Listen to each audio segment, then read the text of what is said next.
you so much. You came. I was so afraid nobody would be here. I'm thrilled. This is just a wonderful evening. I've been treated so well, and I've had such fun writing the book. And when I found out I was going to do this, it's just beyond a dream. There's only one thing for me that would make it more special, and if there was another Gilmore Girl here.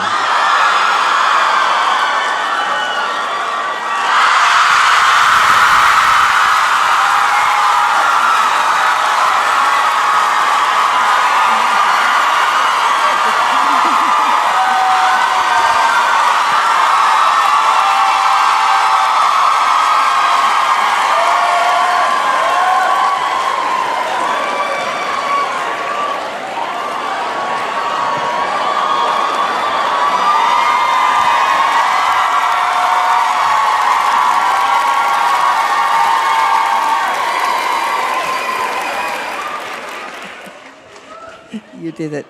You started to cry. Not even 10 seconds in, and already. Hi, Kelly. Hi, baby. I love you. I love you too. Now Hold on, I'm I have crying. some Kleenex in my bra. I'm so thrilled to be here. I feel so happy and proud, and this book is just incredible. You are just incredible. Any excuse to see you, but to be here together is just something I would never miss. Oh, amazing. And you, Ms. Lauren, is working on a television show in Toronto and got herself on a plane to fly in here and spend this evening with us.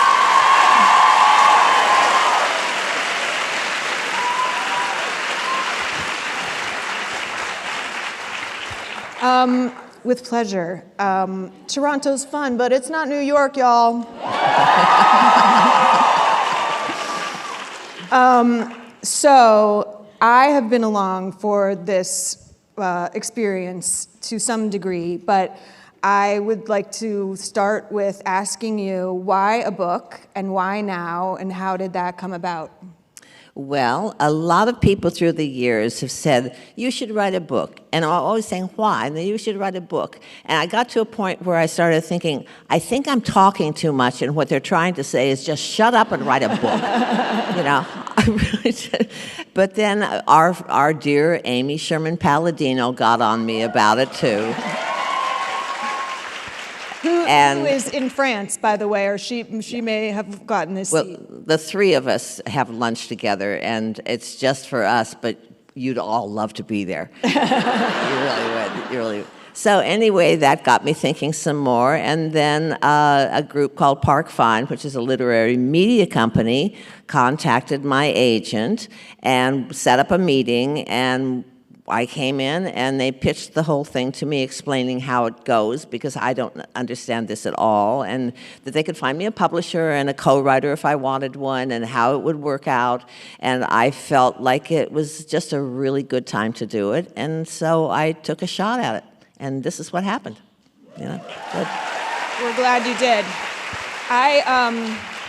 I know you have mentioned that you worked with a co-writer, but one of the things I love about the book is it 1,000% sounds like you. It is like you speaking to me, and I knew some of the stories, but not all of them. And your career has been and continues to be just so inspiring. And I want to ask you about the foreword that Amy Palladino wrote for the book, in which she says they were having trouble casting Emily Gilmore, and the other producers and other people involved casting people kept asking her, what are we missing? Like, what is it? And she kept saying, I'll know her when I see her. Mm-hmm. And she did. It was truly amazing. I didn't know that. I really wanted this role when I read the script. It was very unusual, especially for that season, which was the season coming up right after The Sopranos. So naturally, Hollywood being so original about things, all the scripts that kept coming in were sitcoms, for one thing, which is fine, and they were all about Italian families. And so I'm reading, and then Robert Adderman, my darling agent, said, I'm sending you a script that I think that you might be interested in, and it was Gilmore Girls, and I started reading it, and it was so funny and so smart, and I'm about 10 pages in, I'm going, this is so much funnier than these sitcoms. Then I turned it to the side, and a sitcom script is like this big, and an hour script is this big. And I went, wait a minute, this can't be a half hour. What is this? And so I became totally intrigued, loved the character, loved the writing, and went in for the audition and worked really hard on that audition. I didn't mess around. I knew that probably that whole scene, I could have put the pages down, but I discovered a secret many years ago, as for you other actors out there, that if I would go in, and even if I knew it, if I put the pages down, that would give the indication that this is my final performance. And I didn't want them to think that, so I'd hold the pages so that they'd know this is part of the process. This is not the finished product. And then I'd be really, really good. And apparently... But Kelly, when you say you prepared and you worked really hard on it, what does that mean for you? What do you do? I really work hard on lines. I learn by rote, and of course with Amy's work, we've discussed this many times, there's so many words. That I believe, I think it comes from stage, which is my beginning, obviously, that a playwright works so hard on their play, and they go back and they rewrite, and they change a comma, and they underline something, or they have, it's all there. It's a little blueprint, and our actor's job is to build the house.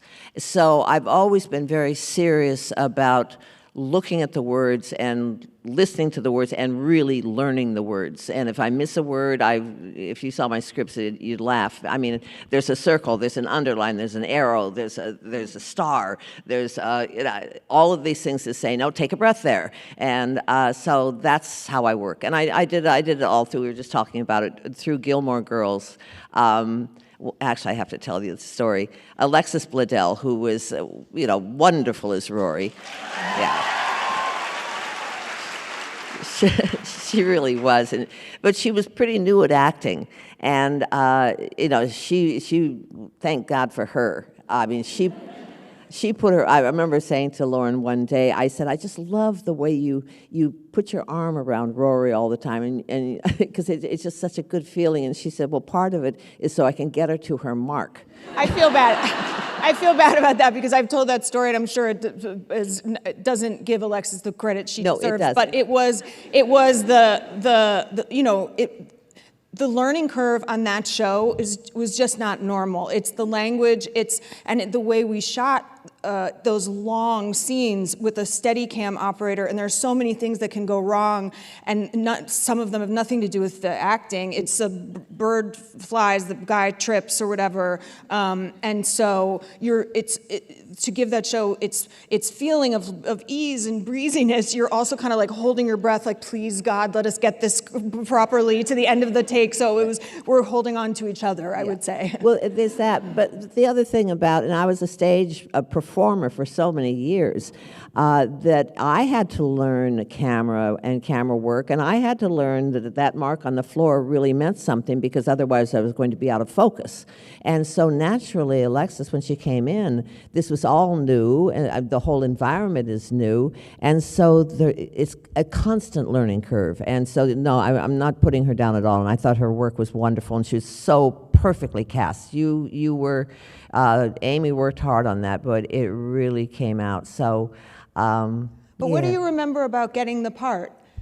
Well, I kept waiting, and usually if you're doing really well and the pilot season's there, and they really are interested, then they will have you come out to California and read for the suits.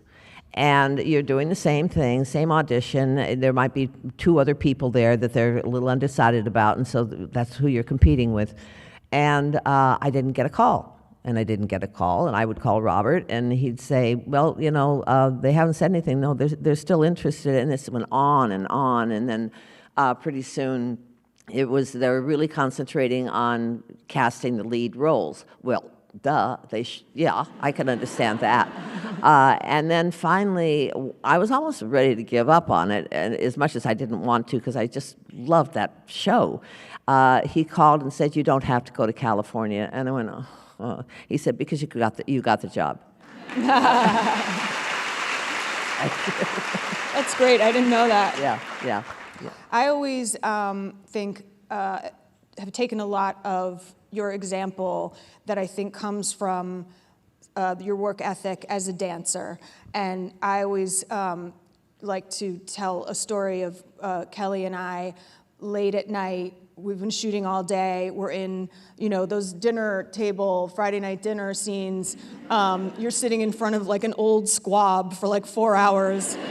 And like, it's like this person, and you gotta move over to that person, you gotta go to this person. And so the height of like bad Kelly would be, she'd come over at 2 a.m. and she'd be like, "Do you wanna split a small bag of Cheetos?" And I'd be like, "Oh, Kelly, bad." And we'd go and like share a little with her perfect manicure. And but that's Kelly. She's always 100% prepared. I've never seen really anything like it, except when I first started. And I did Hold Your Applause a couple lines on All My Children with Susan Lucci. Oh, you held it. Okay. And she was 5 a.m, full makeup, fully dressed, knew all her lines, and I thought, wow, I better step it up. But Kelly is like that. You're always prepared, never tired, never complains. And I think that discipline is probably what, I don't know, you learned as a dancer, but I know dance is a really important part of your career and your life. Can you tell us kind of where that started? Well, I was really seriously ballet trained. It was not one of those jazz tap and ballet schools. It was a ballet school. But what made you go there to begin with? Huh? What made you go? What brought you there? My mother. Wow. My mother loved the ballet. She loved dance. She loved music. She was a wonderful pianist, and she loved the symphony. She loved it all, and she really sort of discovered ballet late when she was in college. And she could have been a good dancer. She had beautiful legs and great feet. But she, was she's probably 20 when she discovered it. And it seems to me from the time I was a little girl, as soon as I was kind of walking, she'd go, "Point your toe." No, she says, "Point your toe." So she was like testing me to see if I had the work ethic, right, as a 2-year-old. But she really, she wanted it from me. I think she then began to realize I was tall and slim and strong and had a musical sense, and I wanted it. But I think sometimes that a lot of it had to do with the fact that she was born in 1917, and there weren't a lot of options for women. And I think that she wanted to give me some sort of a career that she could enjoy as well, but that would make me not feel like I had to get married when I was 18. So, and then on top of that, when my father, just I think to be mean to her more than anything, she wanted him to pay for my ballet lessons, and he said no. So my mother, this little, quiet, very resourceful woman who was a very good pianist, trotted herself over to the ballet school and offered herself as the accompanist, the pianist, to play for classes in return for my tuition. And that's what she did. Amazing, amazing. But you were also obviously naturally gifted in addition to working hard. It was a good fit. I had the talent, I had the fun, I really enjoyed it. And when you asked that other question I didn't quite answer, is with ballet, anyone who's taken ballet, or probably any kind of dance, but ballet is just so strict and disciplined, and that ballet school was serious. That you don't talk, you don't have attitude. I got kicked out of class once, really, because from Mr. Romanoff, not Mrs. Romanoff, but Mr. Romanoff. By the way, that they were named the Romanovs is like classic. And it was actually a rehearsal, and he said, get out. And I said, what? And he said, "I don't like your face." Because I was pouting. I was leaning against the bar, and I was going, like that. And he caught sight of it and he kicked me out. I was so humiliated, I thought I would die. But you have to have that kind of discipline to be a dancer, and you don't talk. You don't have any, it's a nonverbal art form. And with that school, you couldn't even lean on the bars. You had to stand up by the bars with your tummy pulled in. And Like that's posture improving you do as that you tell for the 10 story. years. Yeah, I might have just like sitting up straight. Yeah. So 10 years of that, it just becomes ingrained, and it really has benefited me so much as an actor and, probably as a human being, don't you think? I do. Yeah, I do. Too. I do. Yeah. But it's a big stretch from, well, I know you grew up in Colorado, and then the Romanoffs, their real name, moved to California, and that's what brought you to California? Indeed, it did. My parents had just gotten divorced, and my mother wasn't very happy. Anyway, she was a very pretty little lady. She was a good little wife and all of that sort of thing. And they had couple friends and, parties occasionally, that sort of thing. And suddenly, when they were divorced, my mother was not invited anywhere. And she didn't do anything, but she was really cute and kind of sexy. And I'm going, Those wives went, she's not coming over here anymore. So my poor little mother, who was working so hard to raise 2 teenage children, said to me one day, because my mother talked to me about everything, really everything, and she said, I got to get out of Denver. I can't be here anymore. And that was just a statement. And right around that time, ballet theater, this is American Ballet Theater School, they decided to close that branch, and the Romanoffs moved to Northern California. And so my mother thought that was a really good direction to go in. So she packed us all up in the 57 Volvo with the dog, and off we went to Northern California to follow the Romanoffs. Yeah. Do you know, I'm just hearing, as you tell this I read it in the book, but as you say it, that you had a mother who talked to you about everything, and you did not end up playing that mother. I sort of did, and my mother was not a mother who talked to me about everything. Where do you think, where do we come from? I don't know. I was so lucky, partly because I just couldn't sleep at night. I was just wanted to be up with the adults, I think, is what it was. And she would iron every night. Here, my father was out playing around and doing whatever, but he didn't like laundromat because they didn't iron as beautifully as my mother. So there's my mother at midnight ironing his shirts while he's God knows where, and I'd sit on a stool. She would finally relent and let me sit on a stool, and we just talk. We talk about everything, and I think she told me a lot of things I was way too young to hear. I'm sure she did, but I absorbed them, and I seemed to understand them. And that was that one line. I have it in the book, but it really resonated with me, and I was really young. And she's just ironing along. It wasn't a comment, a complaint, or anything else. But she said, "Well, once you have children, you're never free again." And that I heard that because freedom is what it's all about. I mean, it always was with me. If it was climbing a tree or going for a walk in the woods with my dog, it was being free. Having to go to school was a terrible hardship. From kindergarten to my senior year, I hated school. And so I had to be free. Yeah. She gave it to me. Yep. Yeah. So all that training and that love of dance brought you to New York, and talk about how you became part of a chorus line. Boy, okay. Does everybody know what a chorus line is? Yeah. I spent one day on the YouTube, and it started because I was looking for Kelly and when we were doing the show, and it was like one grainy. There is some coverage of you in the show, which led to Kelly appearing on like Phil Donahue or something, people smoking in the audience, and I looked up and it was like 3 weeks later, and I was like, I can't be on YouTube.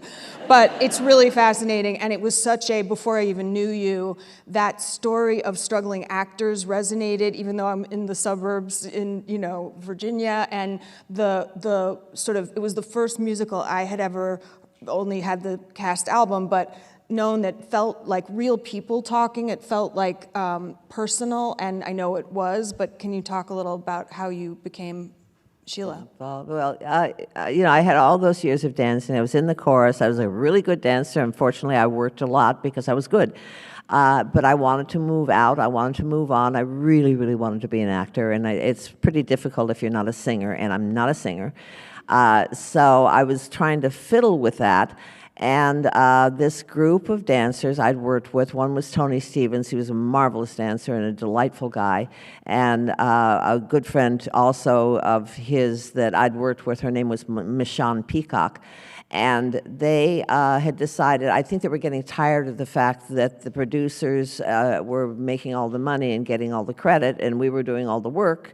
And they were hoping to maybe put together a company of some sort where they would bring in, and they were talking about dancers, bring in Broadway's strongest, best dancers and create a situation where we could experiment. We could direct something or write something or work on lights or whatever it is. And so they wanted to get together one evening and just talk about this. And then Michael Bennett got word, and well, that's the end of that. I mean, it was like he would take over anything he came near, and people would follow him. He was a real manipulator, and he was incredibly talented, as we know, but he came along to this tape session, what we refer to as a tape session, very late one night at a dance studio. It was on the weekend, I think, even. And we danced a little bit, but we went into a room. We all sat in a big circle, and Michael Bennett had a tape recorder and said, it was a reel-to-reel, the old kind, and said, we're going to go around and everybody give their names and their real names if they're different and where they were born and when. And we started doing that, and I did put this in the book, but, and I'm sure Priscilla Lopez, who's here tonight, don't we love Priscilla? Yes.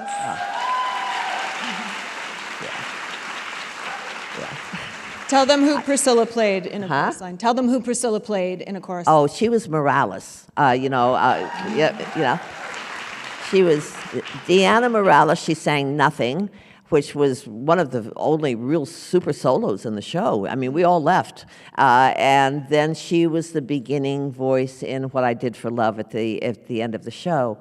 But we sat around this tape session, and so Michael goes through this spiel about where you were born and when, and then he said, and I think he said girls, because in those days they were always saying girls, and it irritated me.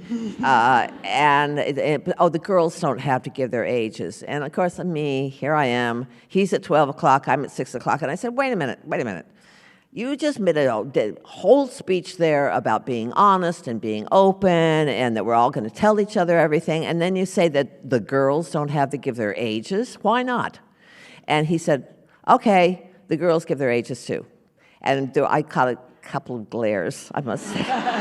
But Kelly, when this was going on and you're invited to do this session, was this a normal thing? Was there a sense this could be a show where people just sitting around taping themselves like we do today? Right, don't they? No, I mean, it was really an experimental idea and what would happen. So we started telling our stories, and some of them were so compelling. And some of them were frivolous, and I remember Candy Brown, who was the only African-American in the group, and as we used to have to use the term, and maybe it's still used, but the token black. They did that in shows all the time. There'd be a whole white show, and there'd be one black person, and okay, fine. So Candy's sitting there with all of these people and all of their stories and their traumas and their fears, and we get to Candy after a while, and she said, I mean, we've been around the circle a few times, and we get to Candy, and she said, you guys are telling such good stories. She said, I had a great life. I had wonderful parents. I had support. And she said, all of you, I had no idea that was happening to all of you. So I think it made her feel better. She ended up not doing the show because she was also a Fosse dancer, and Fosse had, what was it? What was it? Chicago, yes. Which did come back beautifully so many years later, but we kind of killed them. Well, we did. chorus line was the biggest thing in the world. So literally talk more in the about world. that.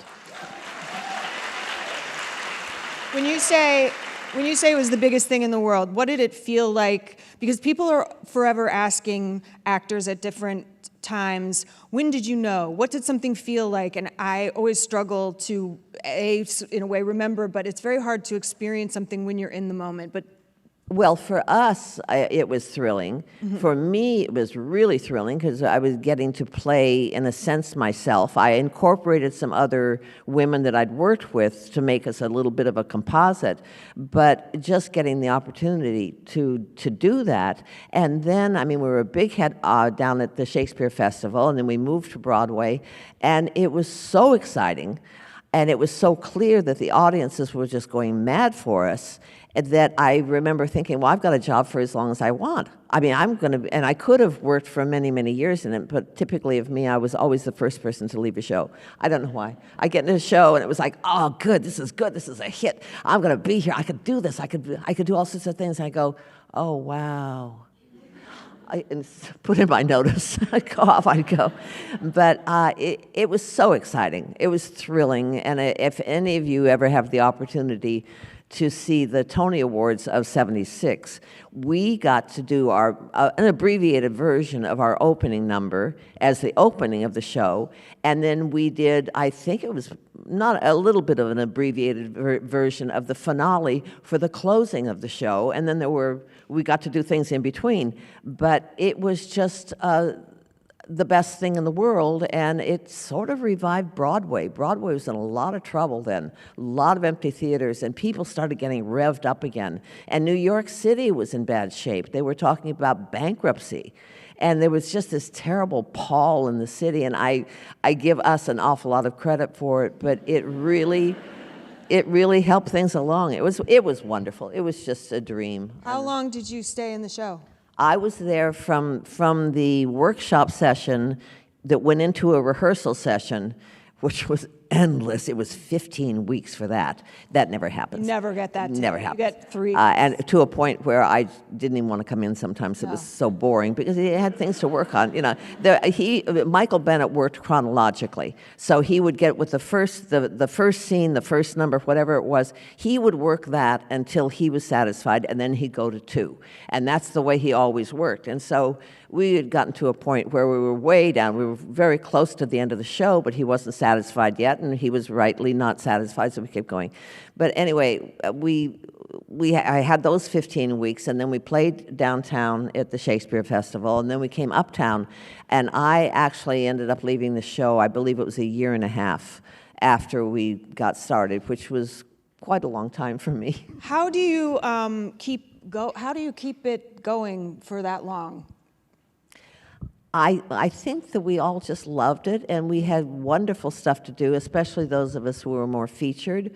And it's always thrilling when you have an audience that's so excited to be there. And the other thing, you know it because you've worked stage too, every audience is different. And you doing the same performance as you think you are, and you try to do it because you've worked on it, you've perfected it as best you can until you get an audience. But the audience starts to feed you, and then you start to go back, and it becomes this little game, almost like playing volleyball or something, and the audience is hugely important to a stage production, and you can feel it. If they don't like it, it's just like dragging chains around to get through the play or whatever it is, and if they like it, you're floating. So, and you're always working on it. You try not to work too much on it because then you start to tweak it just because you're bored. Right. And so it's the audience, I think, that really keeps you going. For sure. Thank you, audience.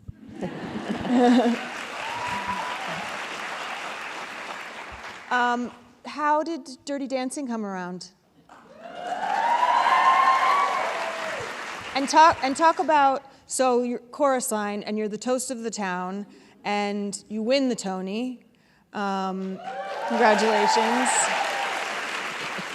Is there anything in that night where I love that there's a picture of you and Ed Herman foreshadowing? And he was in, what was he in that year? Wasn't it Mrs. Warren's Profession? Mrs. Warren's Profession, Yes, I think. as a knowledgeable audience member. Somebody's going to Google it and tell me. I didn't know him. I didn't even really I don't think I knew of him, and other than congratulations, nice to meet you, hi, and that was it. And then who knew what 20 years later. Had you seen him in between that time? No, just I was. Do you remember the first time you met on stage? Or you met Ed? I met Ed because they were taking the photograph of all of you Gilmore Girls fans will certainly remember that big photograph that hung over the fireplace in the Gilmore house. And of the two of us? Of the two of us? That was Ed and me and a little girl that they thought would grow into you. And so I met him at a photo studio in New York, and they did those shots, and that's how I met him, and it was very pleasant, and that was fine. I just didn't get to know him until we got to work. Was that the first day I met you? No, I met you in Toronto. I met you the first day of the pilot. Yeah. So we'd done that a couple of months before, I think. Well, I got cast literally like the day before. They had waited this whole time because you guys know this story, I think, but I was on another show. And so I was the last person to be cast. And then we basically flew, I feel like a day or two later. I met Alexis in the lobby of the hotel, and we went to do a table read, and it was just one of those things that just sort of worked. But talk about Dirty Dancing. Oh, Dirty. So wait, so there you are, a chorus line. You probably had your choice of other Broadway shows, other opportunities. Like, tell us what was that then to be in the hit of Broadway? What else came your way? Well, what I was really focusing on and had been in a way using chorus line for this purpose is I wanted to be an actor. I knew I wasn't a singer, so the idea of being a lead performer or a featured performer in a musical was a little remote. The roles are out there, but you really have to sing if you're going to do it. And I can do a good character role and stuff, but I know I hear my voice and I hear other people's voices, and it's fine. And I really wanted to act, and so I made a conscious effort to not do musicals, but to just keep saying, I'm an actor. Now, and that was a little hard in New York, but I went out to California, not really right after I left the show, and got myself lined up with an agent with help who was out there, and his people took me around to the casting agents just to introduce me. And the weird thing, it was amazing, but one of the things, I would maybe read for the casting agent, some little thing, and one of them was Hawaii Five-0, and I read for, and I got the job. What were you playing, a bikini-clad criminal? That was the kind of things that people would sort of see me at, but this is much more dignified. I was the madam of a whorehouse. Oh, wonderful.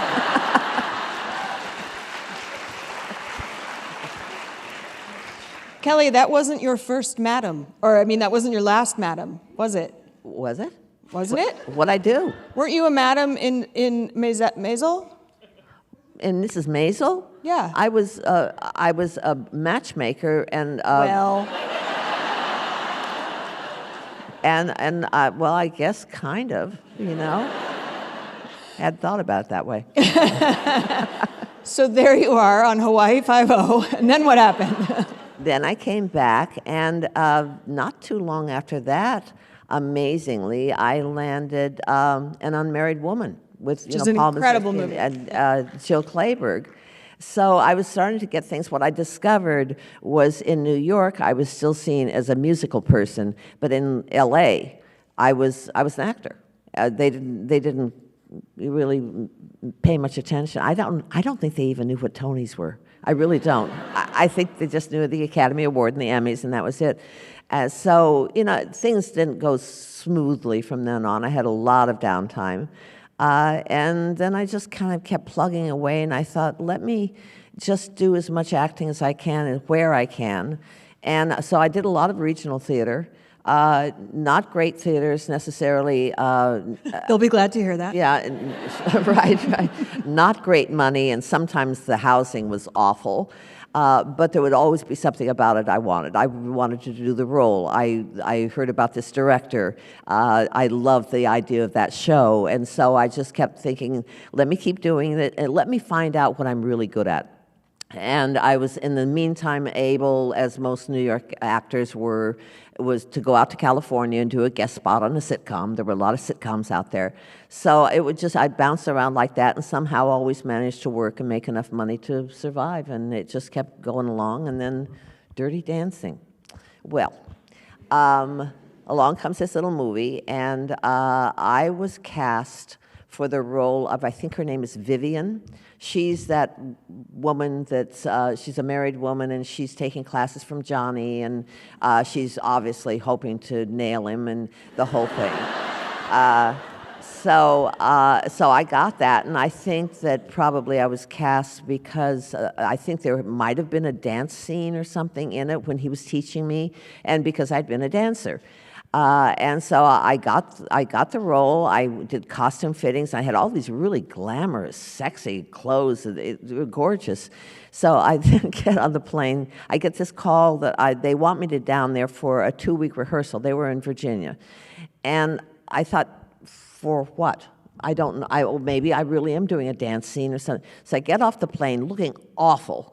My hair fuzzy, I mean, just awful. So and the PA picks me up at the airport and drives me up to the mountain, and we're checking into that lodge up there, and then she gets a call to bring me down to set. Well, they were working on the gazebo. That's where they worked a lot, right near the lake. Wouldn't be your last gazebo. Huh?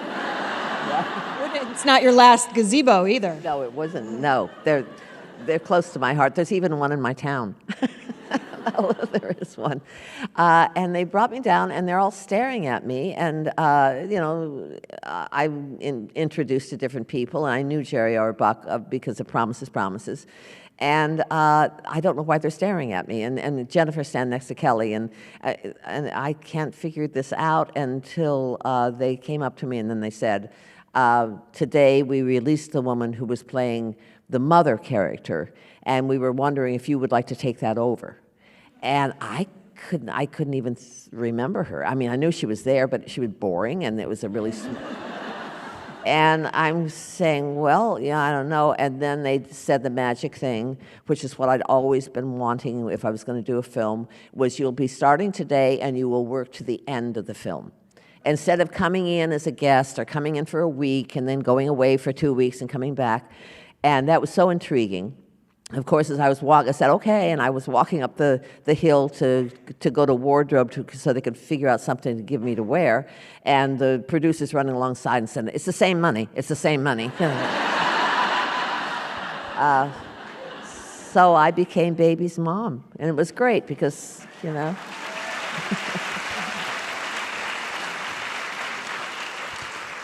I remember one day at work, and I think we were, I don't know, a couple of years in, and there was always a conversation around awards and stuff like that, but we never kind of hit that in the way other shows did. And Kelly said, you know, I have a feeling this is a show that people will realize later that it was under, not because of awards, but just in general, we're on a small network at a very competitive time slot, but I remember her saying, this is something that is going to stand the test of time, and people will appreciate this. Yeah.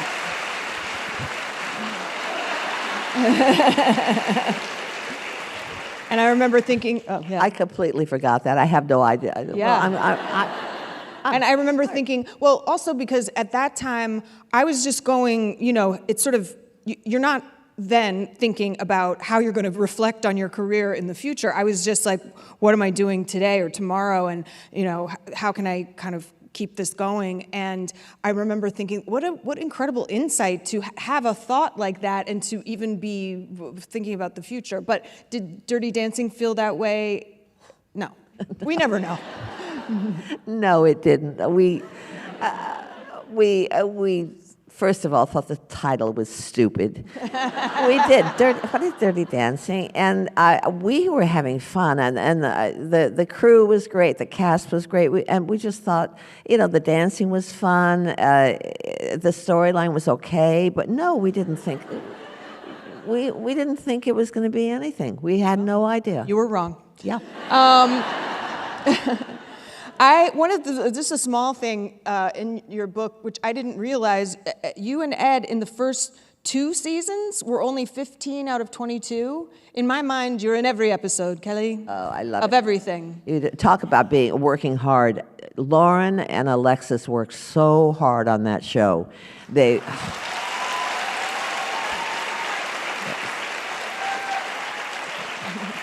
I mean, their hours were incredible, and it seems like they worked every single work day, and really, I mean, you were working till 10 and 11 at night, almost most nights. Later. But I will say there is an adrenaline that comes with, as you well know, that language, those scenes, those characters that carries you. And she is a writer who likes every word as written, which not all writers are like that. But when it is as musical as her writing is, it's like learning a song. You hear it in your own ear when a note is off, and so like being in a great show or singing a great song, it really does carry you. I am doing some hours right now, and I'm like, whew, this is, the recovery is not quite the same, but it's really fun. It's just really fun to be part of such an incredible group. But I was just struck that you were not in every episode in the first 2 seasons. No, I wasn't. I think they started bringing us up to more, but the fact is I was not going to move to California, and I wanted to have time with my husband. And I remember talking to Harry Abrams, who was the head of the agency at the time. He came to visit in the trailer. And I said, I don't want every episode. And he said, you don't? Because the whole idea is, say you get 10 episodes, and then you're hoping the next season you'll get 15, and then you'll eventually do all of the episodes, and that's the idea. But I said, I don't want to, because I want to be able to go home. So he said, well, that's a good thing to know. And so I never looked for it, and I think Ed's character was kind of reliant on mine. If I wasn't going to be there, they weren't going to have him there, or vice versa, really. So that's the way it worked out for me, and I'm kind of glad. But I think that Amy, going back to how hard you worked, I mean, boy, they worked hard. And when they weren't working, they'd have a weekend, and then they'd have to do those pretty fabulous-looking promo shots. You spent your weekends doing other stuff without dialogue. And I think Amy, told Sutton Foster when we were working on Bunheads that she'd been a little hard on you girls, Well, she had come from half hour. Well, none of us knew. We were shooting on film when we started, which is a much longer day. And what she wanted to do was ambitious. The amount of dialogue, the way the show was shot, she really had a vision for it. And so I'm proud and pleased that it took some doing, but yeah, I would not trade it for anything. I think that's the way she always works, though. I think so too. She's very intense. She likes the details. Yeah, but in a good way. Like when she's focused on one thing, there's nothing else. No, it's true. It's absolutely true. Kelly, recently you took your life into your own hands when you declared Logan your favorite of Rory's boyfriends.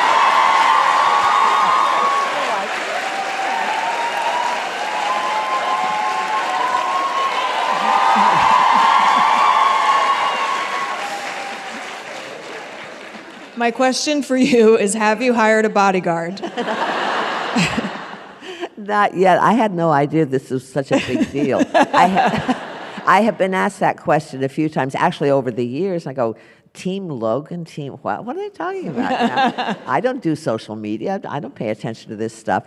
But that was just my honest answer, and that's the trouble with me. I tend to be a little too honest. You'll see that in the book. It's in the book. So I just liked his look. I liked his style. I loved the other guys. I thought they were really wonderful and cute. Yes. Yeah. But he was, and besides, I was just thinking about this because I've been asked this question recently.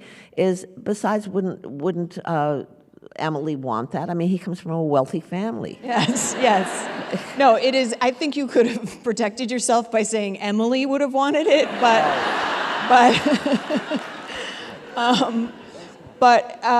Kelly, here are other questions that I get asked. Could you imagine playing Emily Gilmore again? I could imagine it, yes. I think...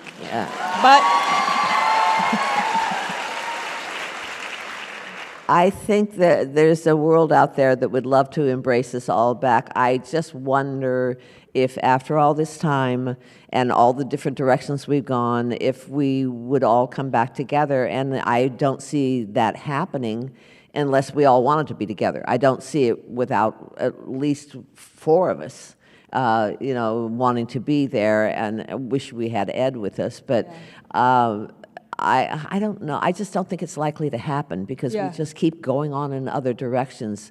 And we were so lucky to have the what is it, A Year in the Life or whatever. That was great. That's what it's called. I don't pay attention to titles. I'm busy learning my lines.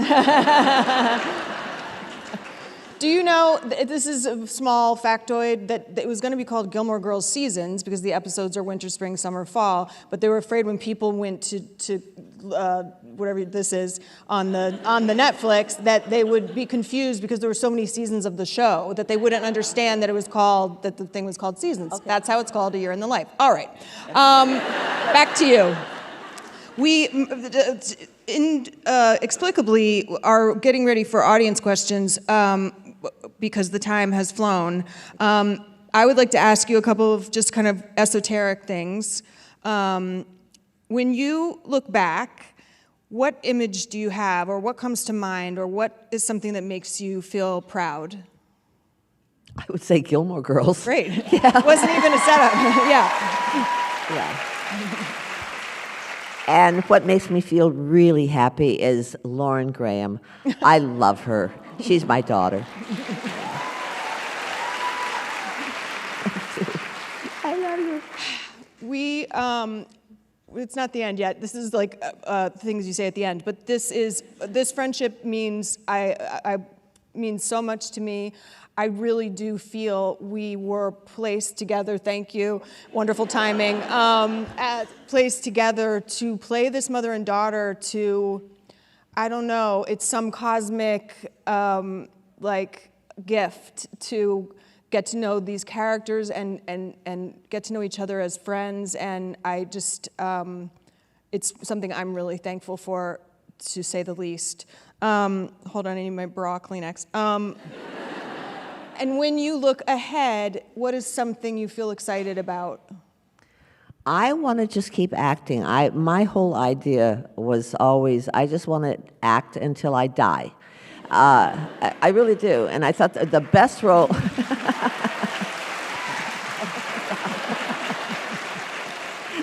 And I thought if I ever wanted to do it, one of the best roles to play would be Madame Armfeldt in A Little Night Music. Because at the end, she's dead, and they don't realize that she's in the wheelchair and she's dead. And the show's over, and they don't even know it. And I thought, wouldn't that be neat to die in a dying scene? And have the curtain come up, and everybody's ready for the curtain calls, and I'm lying on the floor there. And they're, oh, my God. I just thought that would be really superb acting. It really would. I once had to play a dead person, and I had gotten contact lenses for the first time, and I kept blinking. And she's supposed to be, they don't know she's dead because her eyes are open, and it was bad. Okay. Okay. So these will have not been vetted by me, so we'll put on our glasses and see what we... the first one is, I can never remember specific lines, but do you have a favorite Emily Gilmore line? Some have been brought to me. I don't know that I really have. That one about then buy me a bow and drive me to Reno. I didn't even remember saying that. I didn't even remember that scene, but it seems to be very popular. So why not? That's my favorite one. Great. Why did you change your name from Carol to Kelly? I did that because when I was a dancer still, I was in the chorus of a show, and I had one of the actors, it was really a singer in the show, as we would pass each other in the hallway and downstairs during the scenes, upstairs, and we would just make up characters as we greeted one another. And he had a couple of characters, and I had one who was particularly obnoxious. Her name was Kelly Westbrook, and she was a very spoiled rich girl, and she was saying, because Daddy said I can't have my fourth horse, and I really want a fourth horse. I mean, that kind of thing. And so this little group is a little clique I was part of. We'd hang out after the shows and stuff. There were 4 or 5 of us. And that whole group started calling me Kelly. And then by the time we got to the chorus line thing, Michael started calling me Kelly. And of course, if Michael called me Kelly, he was God, I was Kelly. And so I left it like that. I was happy to change my name, but I didn't really plan on it because I was Carol Bishop for all those years until I joined SAG. And they sent my card back. You had to give them an alternative name, so I had Carol Bishop, and then my married name at the time, Carol Bishop Miller, and they sent me a card that said Carol Bishop Miller, and I called them. I said, no, you can just, and they said, no, there is a Carol Bishop, which I've never found her, by the way. So I kind of left it, but then I decided I really would change it. I even talked to Michael Bennett about it, and he wisely said, don't change it until after the Tonys, which I was going to do. And then we're sitting out there in the audience. We've rehearsed the opening number for the Tony night and the whole thing. We're just sitting, hanging around. And one of the people from the Tony committee comes trotting down the aisle, and he leans over and he said, when your nomination is announced, would you want to be Carol Bishop or Kelly Bishop? And I said, Kelly. Because I thought, national television. What better way to say I'm changing my name, world, So I did. I didn't run it by Michael. I'm sure he was a little miffed, but it worked for me, so why not? I have a cousin named Lauren Graham, and she had to change her name. I feel bad. Okay. Because it was taken. What is something new, I love this, that you learned about yourself over the course of working on the book? I'm really smart. Yes. My memory's not as bad as I thought it was. I really enjoyed my life, and I have to say I've looked at it. I'm not lauding myself too much, but I've been really fair and honest and hardworking and willing to put up with a lot of stuff, including those bad jobs that there's one thing I will tell you. You always learn more from a bad job than you do from a good job. It really is. It's a learning experience, So I think I'm kind of impressed with myself on that level, is that I kept going and going and going, and I wasn't going to stop because I had a dream, and nobody's going to take that dream away from me, even though it changed from being a ballerina to being an actress. Nobody's going to take it away from me. They can't have it. That's why I'm going to die on stage.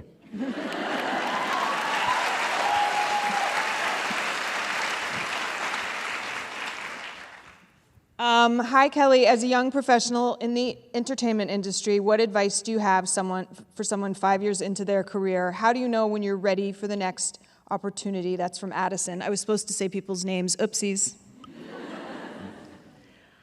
How are you, what is it, ready? So I guess it's, if you're 5 years into your career, maybe you're looking for what's the next step. You're always looking. You're always looking. If the opportunity is there, and I think a lot of people make the mistake, and there's no real fault in this, but it's good to be alert. The opportunities are there, and you miss them. You just don't see them. And if it's there, give it a shot, give it a try. And I've said to a lot of younger actors, it's a hard business, there's no question about it, and you have to be tough. And you have to be able to take rejection, because how many people in the civilized world, civilian world, let's say, are used to being told no, no, no, thank you, no, no, no, and still come back the next day and go, okay, how about today? And you have to be able to do that. You have to let it go and move on, and the opportunities are there, and you just keep plugging away and trying and doing and knowing that you love that dream and sticking with it. And at some point, and I've talked to actors about this as well, that it's getting to be just too hard. And I know that you have to do the office job and the waitressing job and all of that. If it's not fun anymore, when it becomes tedious and it's really not fun just doing it, then find something else. And you can probably find something kind of within the business, so you can still be around the same fabulous people and be creative and do something else. But just keep doing it as long as you want to. Why not? Yeah. I found it helpful to have a small goal, and this just, I didn't I just did this naturally, which is I wanted a couple lines on a soap opera or something. I would just picture what I felt was attainable given where I was, and then go a little bit further the next time, and then went from being a guest star to being a series regular. And now it is more about, am I going to enjoy the day? Am I going to enjoy the people? We've already had so much. Like, now I just really want to be part of the creative team rather than, that's more important to me than starring in something. Yeah, I mean, I'm not looking for any stunning role or anything, but I really want to do good work. I mean, I want to do good work from me. I want to do good acting, but I also want to do good work, and so that means I need good writers, and that's where we were so lucky, because we got one of the best in the business, and it's just a joy, Yeah. What advice would you give what advice would your older self give your younger self? Stop being such a pushover. And that is more in my personal life. Don't do that. And then finally, with my wonderful husband, Lee Leonard, I finally got to a point and I said, okay, I'm done with that. He's probably out there. He might be out there. There might be two of them out there. I might never meet them. That's okay. I have a certain standard now, and I'm not going to go below that. And if he doesn't come along, too bad. And if he does, lucky him. And he did.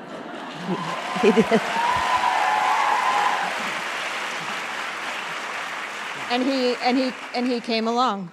And he came Lee along. Leonard came along. And then I did the smartest thing I ever done as a woman, a single young woman who enjoyed having affairs and such, is I let him chase me. I had never thought about not letting a guy know that I was really interested in him, and I just kind of said, I was demure, right? New word?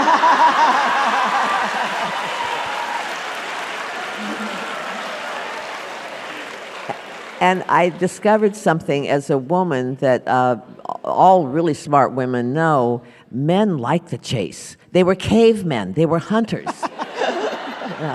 So that's okay. Say, well, maybe, and because now you're more alluring. And then you say, well, I can't make it tonight. And well, how about tomorrow? He did that too. I go, how about Friday night? And go, and it was legitimate. I had something to do. I said, I'm busy Friday night. He said, how about Saturday? I go, whoa, okay, all right.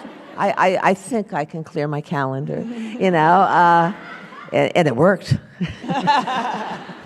How long were you married? We were married for 38 years.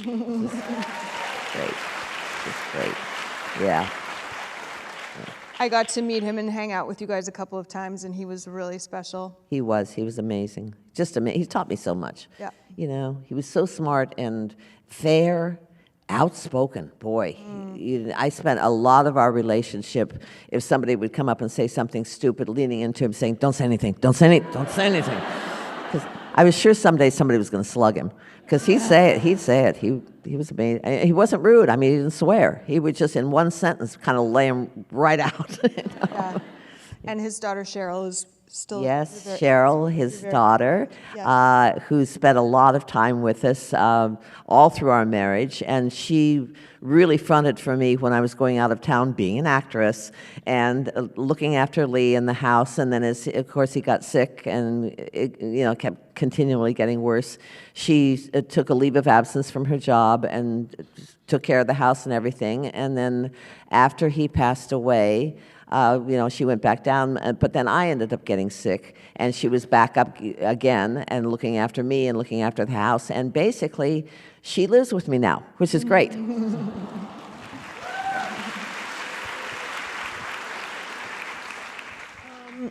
We are coming to our end here. I know I could do this, and perhaps we should, every night for weeks at a time. Right into the 92nd Street Y and see what they have to say about that. I really love, near the end of the book, you talk about going to see Hamilton, and when it was still at the Public Theater, and they did a sort of tribute to a chorus line. Do you have glasses? Do I have glasses? I want to read a little piece of it. It doesn't make sense for me to read your book. No, it does. Okay. Just lower your voice. I can't. This is all. It doesn't go that low. I just love this story of you seeing a dancer in Hamilton who made you think, wow, that was me up there. And at some point while I watched her, I was blindsided out of nowhere by a deep ache of sadness as the thought hit me, that used to be me up there. Then, just as suddenly, the same thought hit me with the greatest wave of joy and gratitude. That used to be me up there. And then after you went to meet her, they brought all the chorus line. After the Hamilton curtain calls, their cast recreated the opening number of a chorus line, lining up across the stage, holding their headshots in front of their faces and singing, "Who am I anyway? Am I my resume?" There were lots of tears and hugs on that stage, followed by all of us mingling around, giving me a perfect opportunity to walk over to that young chorus dancer, the girl I used to be. "I'm so excited for you," I told her. "This is thrilling. I know what it's like, and I want you to relish it, inhale it, live it, grab every moment of it. You're so talented, and I don't want you to ever get to a point where you think, I don't really feel like doing the show tonight. Do it. Give yourself a chance to be adored one more time, because you will be, and you'll carry this exquisite experience with you for the rest of your life." To this day, when I occasionally fall into that sadness trap, I think back on that night and that lesson. Don't cry because you think your best days are gone. Smile because you had them in the first place.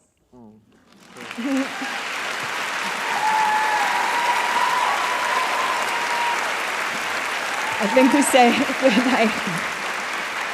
I just want to say thank you again. Thank you to all of you whose incredible enthusiasm and love and joy is what brings us together again and again. We relish every opportunity. And Kelly, I just love you so much. This is a beautiful piece of work, and you inspire me every day. And I'm so lucky I get to be your pretend daughter.